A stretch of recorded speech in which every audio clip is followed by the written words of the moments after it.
আয়াত ৫৬ ইন্নাল্লাযীনা কাফারু বিআয়াতিনা সাওফা নুসলিহিম নারান কুল্লামা নাযিজাত জুলুদুহুম বাদদালনাহুম জুলুদান গায়রাহা লিয়াযূকুল আযাব ইন্নাল্লাহা কানা আজিজান হাকীমা।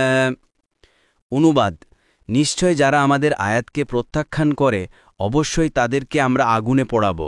যখনই তাদের চামড়া পুড়ে পাকাদগ্ধ হবে তখনই তার স্থলে নতুন চামড়া বদলে দেব, যাতে তারা শাস্তি ভোগ করে।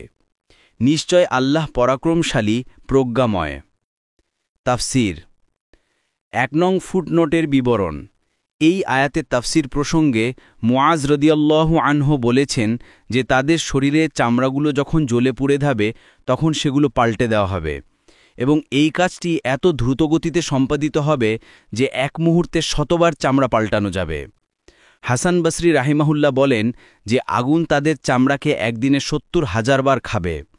যখন তাদের চামড়া খেয়ে ফেলবে অমনি সেসব লোককে বলা হবে, তোমরা পূর্বাবস্থায় ফিরে যাও। সাথে সাথে সেগুলো পূর্বের মতো হয়ে যাবে।